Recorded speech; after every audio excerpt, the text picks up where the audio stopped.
नमस्कार दोस्तों, मैं हूं आपका दोस्त संपत लोहार। भगवान परशुराम जयंती की आप सभी को हार्दिक शुभकामनाएं और बहुत बहुत बधाई।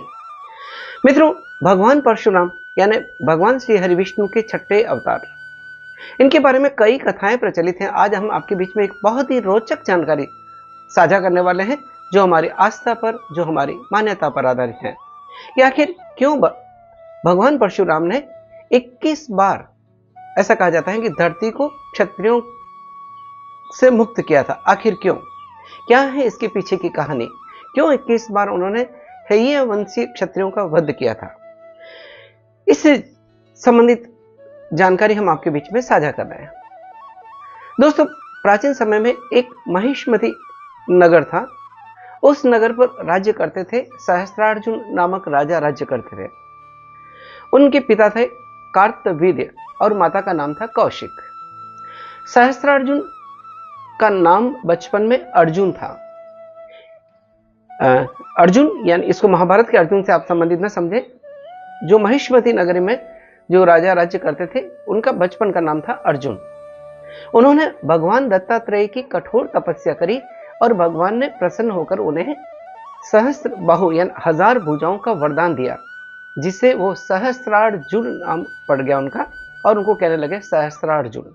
यानी महिष्मति नगरी में जो राजा राज्य करते थे, उनका नाम था सहस्त्रार्जुन। जब सहस्त्रार्जुन को 1000 भुजाओं का बल मिल गया, तो उन्होंने उनका आचरण मर्यादा विहीन होने लगा। वो अपनी प्रजा पर अत्याचार करने लगा।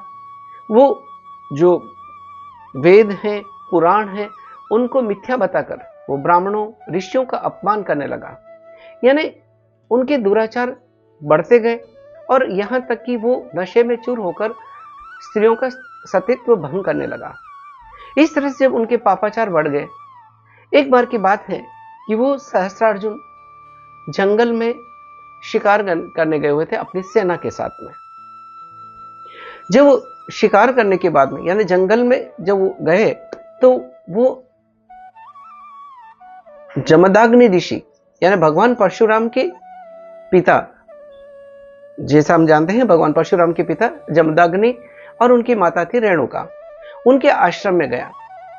वहां पर जब राजा सहस्त्रार्जुन अपनी सेना के साथ में भगवान परशुराम के पिता यानी जमदाग्नि और माता रेणुका के आश्रम में गया, और वहां पर ऋषि जमदाग्नि ने अपने आतिथ्य सत्वा का, जैसे हम बोलते हैं देव अतिथि देवो भव, तो उनका राजा का उचित आदर सत्कार किया और सारी सेनाओं को राजा का आदर सत्कार किया और भोजन कराया।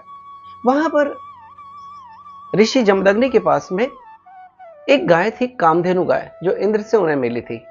उस कामधेनु गाय से उन्होंने सारे भोजन की व्यवस्था करी और इस तरह से उनको भोजन कराया, सहस्त्रार्जुन और उनकी सेना को। जब उस कामधेनु गाय के विशेषताओं को देखा, तो उस राजा के मन में यानी सहस्त्रार्जुन के मन में यह विचार आया उस कामधेनु गाय को लेके जाने का। तो उसने ऋषि जमदग्नि से उस गाय को मांगा। जब ऋषि से उस सहस्त्रार्जुन ने गाय को मांगा, तो ऋषि वर ने मना किया और कहा कि इसी गाय से हमारे सारे आश्रम की व्यवस्था चलती है, इसी से हम सारा आश्रम पलता है, सारे ऋषि मुनियों का भोजन आदि प्राप्त होता है। तो जब उन्होंने गाय देने से इनकार कर दिया उस कामधेनु गाय को, तो वो सहस्त्रार्जुन बड़ा क्रोधित हुआ और उसने उनको बहुत अपमानित किया। यानी ऋषि जमदग्नि और माता रेणुका को बड़ा अपमानित किया और वो जबरदस्ती उस कामधेनु गाय को अपने साथ ले जाने लगा। जब वो कामधेनु गाय को अपने साथ ले जाने लगा, तो कामधेनु गाय उसके हाथ से छूट गई और वो स्वर्ग की ओर चली गई। इस तरह से जब परशुराम अपने आश्रम में आते हैं और माता पिता का जब अपमान की बात सुनते हैं, तो वो बड़े क्रोधित होते हैं और उन्होंने उसी समय संकल्प लिया कि वो हेय वंशी क्षत्रियों का यानी सहस्त्रार्जुन और उसकी सेना का वध करेंगे। इस तरह का वो संकल्प लेते हैं और वो अपने परशु को, यानी जो फरसा भगवान शिव ने भगवान परशुराम को दिया था, उस परशु को उठाकर क्रोध में उस सहस्त्रार्जुन और उसकी सेना का वध करने के लिए निकल पड़ते हैं। और इस तरह से वो महिष्मति पहुंचते हैं और वहां पर सहस्त्रार्जुन और की सेना और सहस्त्रार्जुन और भगवान परशुराम के बीच में बहुत भीषण युद्ध होता है। और भगवान परशुराम अपने परशु से उस सहस्त्रार्जुन की सारी भुजाएं काट देते हैं और उनकी सेनाओं का वध कर देते हैं। इस तरह से वो हेयवंशी क्षत्रियों का, यानी वो क्षत्रिय जो अत्याचार करते थे, हेयवंशी क्षत्रियों का वो वध कर देते हैं। और इस तरह से वो उनका वध करके फिर अपने आश्रम में आते हैं पिता के पास में। जब ऋषि जमदग्नि यानी परशुराम के पिता भगवान परशुराम को आज्ञा देते हैं कि आपने क्षत्रियों का वध किया है तो इनका प्रायश्चित करने के लिए जाएं। इस तरह से परशुराम प्रायश्चित करने के लिए वहां से चल पड़ते हैं। जब सहस्त्र अर्जुन के लड़कों को यह पता पड़ता है कि परशुराम जी ने उनकी पिता का और सारी सेना को वध कर दिया है, तो उनके पुत्र यानी सहस्त्रार्जुन के पुत्र वहां ऋषि जमदग्नि के आश्रम में आते हैं और वो ऋषि जमदग्नि और वहां उपस्थित सारे ऋषियों का वध कर देते हैं और ऋषि जमदग्नि के आश्रम को तहस नहस कर देते हैं, पूरा आश्रम को नष्ट विष्ट कर देते हैं और ऋषि जमदग्नि का वध कर देते हैं।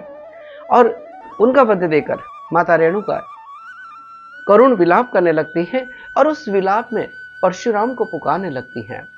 माता की इस विलापपूर्ण आवाज को सुनकर परशुराम वहां आते हैं और क्रोधित होकर जब देखते हैं कि उनके पिता का तो वध कर दिया गया है और उनके शरीर पर 21 घाव लगे हैं, तब वो उसी समय संकल्प लेते हैं कि वो 21 बार इस धरती को हेयवंशी क्षत्रियों से मुक्त करेंगे, उनका वध करेंगे। और उस संकल्प के कारण जब उनके ऋषि जमदग्नि का जब उन हेयवंशी क्षत्रियों ने वध कर दिया, तो उसी संकल्प को पूरा करने के लिए 21 बार उन्होंने क्षत्रियों का वध किया, जिन्होंने हेयवंशी क्षत्रियों का साथ दिया। ये साथ में जुड़ी हुई कथा कि क्यों 21 बार भगवान परशुराम ने क्षत्रियों का वध किया, हेयवंशी क्षत्रियों का वध किया, जो अत्याचार करते थे, जो पापाचार करते थे।